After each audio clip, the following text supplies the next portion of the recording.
Right, so now on to these long written questions that everybody loves. So we're asking us, it's asking us to determine the density of a small piece of rock. So I'm going to go to my whiteboard here to talk a little bit about this question. So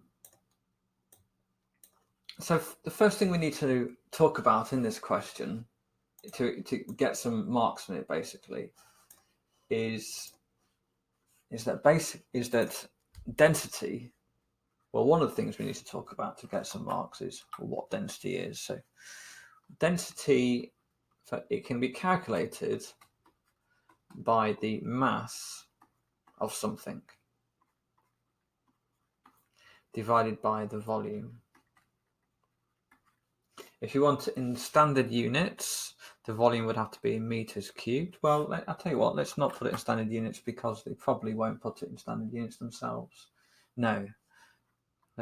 So we don't need it in standard units as long as we change the unit, we make sure the units of density is correct. So unit of density would be kilogram per centimeters cubed. So if I had a block and let's say that was, I don't know, 20 centimeters cubed, and I'll tell you what, I'm going to change the unit for mass as well. We don't need it to be in kilograms. The standard units are kilograms and meters cubed, by the way, but we can put them in grams and centimeters cubed because the unit for density is a combination of these two on the right, so that's okay. So if we had a block 20 centimeters cubed, let's say that's what its volume is, and the mass is equal to, so that's the volume, the mass is equal to 5 grams. So let's make the numbers a bit nicer. Let's say that the mass is 100 grams. Well, the density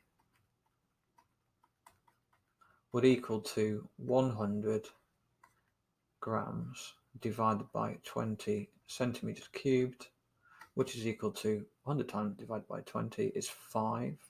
So 5 grams per centimeter cubed. So with this, how would we measure the volume? Well, we would have the height, and we'd have the width, and we'd have the depth, right? So let's say maybe the height is 2 centimeters. Maybe the width was 10. Yeah, 10 centimeters. Now let's say it's 5. And maybe the depth was also 2 centimeters.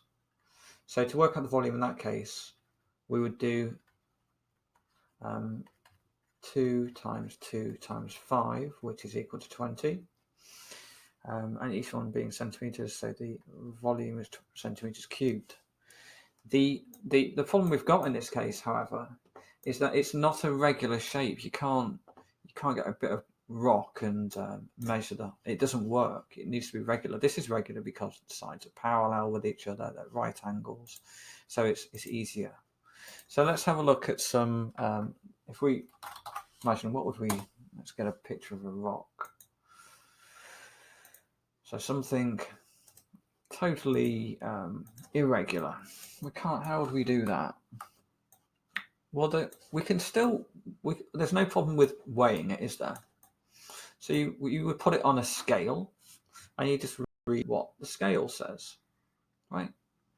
Only we don't want to call it a scale, by the way. We put it on the scale, and the reading would be in whatever it might be. Let's say it's 14.5 grams. These sensitive scales are otherwise known as balances. So you want to try to use these keywords whenever you can. That's called a balance. Don't ask me why. It just is. How would you actually measure the volume of this thing then? That's the tricky bit, and that's the bit where all the marks are actually. So, well, we can measure volume of liquids in a much easier way, can't you? You get a measure of volume of liquid, you can just use a measuring cylinder. Scientific measuring cylinder. That's a terrible picture of a measuring cylinder. I'm going to steal a picture from the internet. Okay, measuring cylinder. Okay, well, there's a bunch of them, but let's take that one.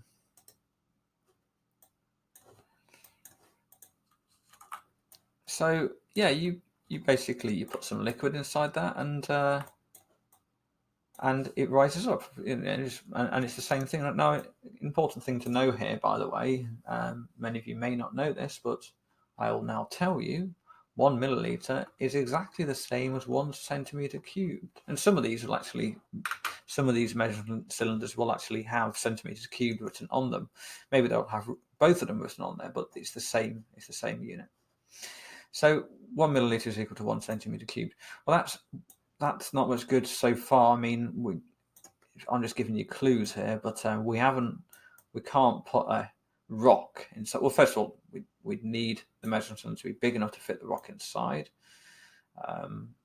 That's fine. We can find some big measuring cylinders, but it's not. Doesn't really solve the problem, because if I just put it in there, there's going to be all these air gaps around the rock, and it doesn't really work. So what you do is quite clever. You put the water in. You put some water inside the measuring cylinder, and then you put the rock inside afterwards. And you want to see how much more does the water go up. So yeah. So I'll tell you what. I'll just draw it myself. So let's say it was at about here.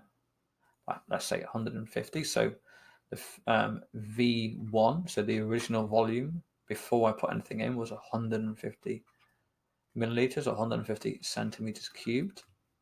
I then put the rock in, and it goes up to 250. Well, that would mean that the rock must have been, because it increased it by 100 milliliters, 100 centimeters cubed. Then that must be what the rock is. So the volume of the rock.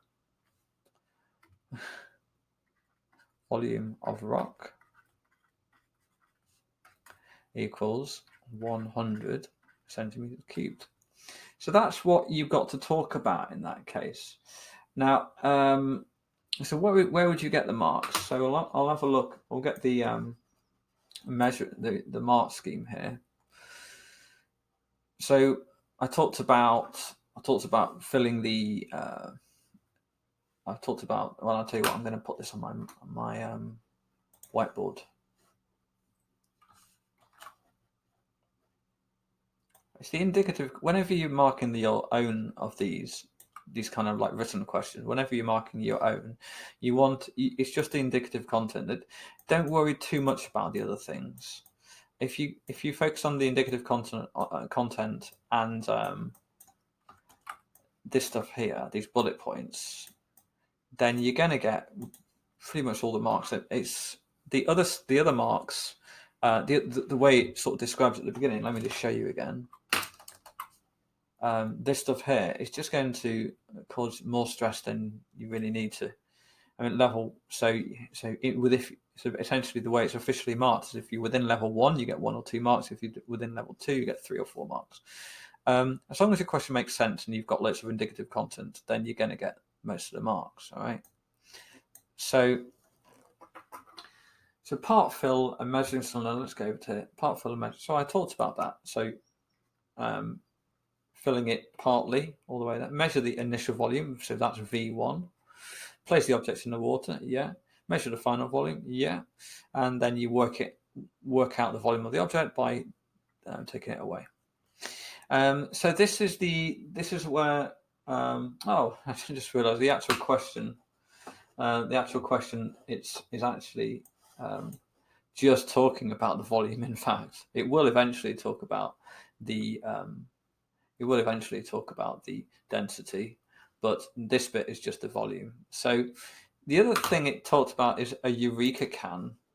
So a Eureka can is the thing that's more officially recognized to do this job. It does it slightly better. I'll show you what it looks like. Eureka can.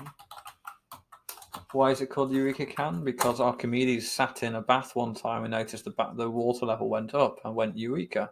That was where that story comes from, and he realised, oh, you can measure. Well, actually, to be honest, I'm not really sure exactly what that moment was, but maybe he realised that you can measure the volume of an object by putting it in water. So this is Eureka can. These are all Eureka cans. You fill up the water level to the point at which it's going to spill over. In fact, you let it spill over. Make sure the water then stops sloshing about. Let it spill over, and then once it stops spilling over, you know it's right at the point. Anything else put inside of it will spill the water over, and then you measure the water spilled over by capturing it in a measuring cylinder directly, and the volume of water that you've caught in there will be the volume of the object that's been put into the Eureka can. So if you want to go for that one, it's going to be fill the Eureka can with water, which I mentioned. Make sure the water is level with the spout. As I say, the best way to do that is overfill it and then let it drain out before you place the object in it. Place the object in water, collect the displaced water or the water that pours out. Measuring cylinder used to determine the volume of and then you collect the measuring cylinder. Use the measuring cylinder to collect the volume of water. To measure the volume of water. Okay, I'm going to chop this question up in case it goes over 10 minutes.